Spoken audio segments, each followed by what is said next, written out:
여러분 안녕하셨습니까? 오늘은 2021년 3월 23일 화요일입니다.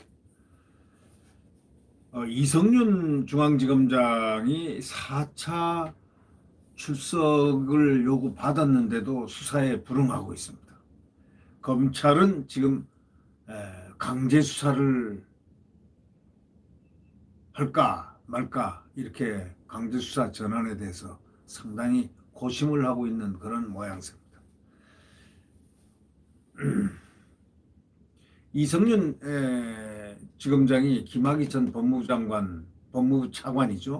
불법 긴급 출국 금지 의혹을 수사 중인 검찰이 네 번째나 되는 출석 요구에도 불응했습니다. 뭐까짓거 차기 검찰총장일 텐데 라는 생각을 하고 있는지도 모르는 또 사람들은 이렇게 생각하고 있습니다. 자기가 검찰 주인이 될 텐데, 검찰총장이 될 텐데 뭐 까짓거 이렇게 생각하는 거 아닌가라고 생각하는 사람들도 있습니다.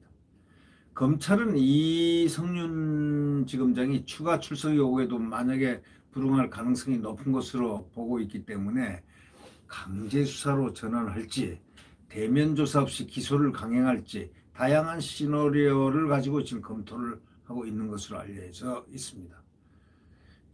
오늘 동아일보 집중 취재에 의하면 말이죠. 이 수원지검 수사팀이 지난 16일 날 이 지검장의 네 번째 출석을 통보했는데 검찰은 이 지검장이 앞서 세 차례에도 출석 거부하고 또 그때 그 이유가 기일이 촉박하다 이래가지고 기일을 충분히 줘가지고 출석을 해달라 또 네 번째로 요구를 했는데 하여튼 또 거부를 했다는 것입니다. 마지막 조사 기일인 지난 주말까지도 이 지검장은 출석에 응하지 않은 것으로 지금 전해지고 있는데 검찰이 김 전 차관 사건을 수사하던 안양지청 수사팀에 당시 대검 반부패 강력부장이었던 이 지검장이 수사 외압을 행사한 정황을 포착을 이미 하고 기소까지 가능한 사안으로 보고 있는 것으로 알려진과 동시에 지금 4차에도 불응을 하니까 이제는 강제 수사 전환을 해야 되겠다. 또는 체포영장 청구 등 이런 강제 수사 전환과 더불어서 그냥 기소를 갖다가 하는 방향, 이 두 방향을 지금 집중적으로 연구하고 있는 것으로 알려졌습니다. 그렇지만 최대 검찰청인 서울중앙지검 수장에 대해서 영장 청구가 전례 없고 만에 하나 체포영장이 기각될 경우에 파장이 크다는 점에서 대면 조사 없이 이 지검장을 기소할 수 있다는 전망도 또한 나오고 있으니 하여튼 검찰이 어떠한 단안을 내릴지 바로 그것이 시선을 집중시키고 있는 겁니다. 검찰이 이 지검장 기소를 강행할 경우에는 공수처와 충돌할 가능성도 상당히 큽니다. 공수처는 이 지검장과 이규현 당시 대검찰청 과거사 진상조사던 검사의 사건을 검찰에 재이첩해가지고 공수처의 공소제기 대상 사건이므로 수사 완료 후 뒤에 공수처로 다시 보내달라 이런 내용의 공문을 발송을 했거든요. 그러니까 검찰 관계자는 이렇게 이야기합니다. 수사팀이 공수처 공문의 내용에 크게 구애받지는 않을 것이다. 이렇게 얘기합니다. 뭐 검찰 관계자가 하는 얘기입니다. 수사팀이 뭐 공수처 공문에 보내라 말라 하는 이거에 대해서 크게 구애 안 받을 것이다. 라고 말하는 그런 측면도 있습니다.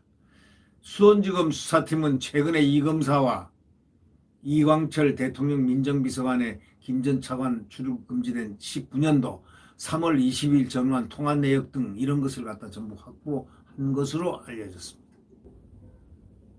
그러니까 결국 지난 17일 이제 이규현 검사를 소환을 해가지고 불러서 조사하면서 청와대 이광철 민정비서관하고 출입금지 개입 여부를 갖다가 했느냐 안 했느냐고 강력하게 추궁한 것으로 전해져 있습니다. 수원지검 수사관은 또 별도로 대검 진상조사단의 김 전 차관 성접대 의혹 그런 조사 과정에서 위법 여부 수사를 중인 서울중앙지검 형사 1부 그 부장 변필건 부장입니다. 아주 반듯한 부장검사죠. 이분은 최근 김 전 차관 부인을 고소인 자격으로 불러 조사했습니다. 2019년 3월 8일 KBS는 이 검사가 작성한 이른바 박관천 면담 보고서를 근거로 김 전 차관 부인과 최순실 씨가 각별한 친분이 있다. 김 전 차관 임명 배우는 최 씨가 있다. 이런 진술이 확보됐다고도 보도한 바가 있습니다.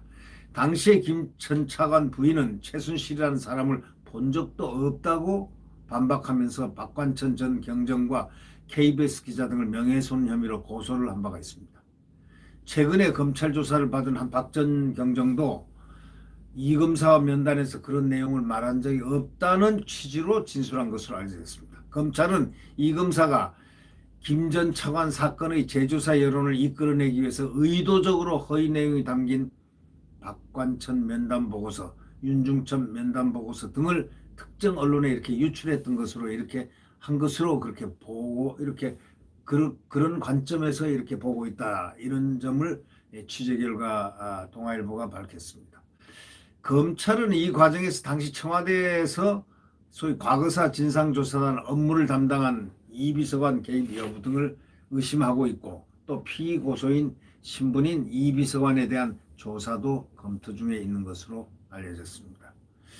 살아있는 권력에 대해서 지금 칼을 대고 있는 셈입니다. 이 검찰 그렇게 만만한 검찰이 아닙니다. 아무리 박범계와 권력이 검찰을 압박하더라도 검찰은 마지막에 몸부림을 치기 시작한다면 대한민국 정치정이 흔들릴 정도로 막강한 부분이 있다는 것도 이 권력은 알아야 될 것입니다. 네. 구독 버튼과 엄지를 눌러주시면 감사하겠습니다. 지금은 암흑시대입니다. 내일 자유민주주의 태극기가 펄럭이는 한미동맹이 국가안보를 튼튼히 지켜주는 강한 훈련을 연합훈련을 할 수 있는 자유 대한민국이 내일 그 상징하는 내일의 태양이 다시 떠오릅니다. 안녕히 계십시오.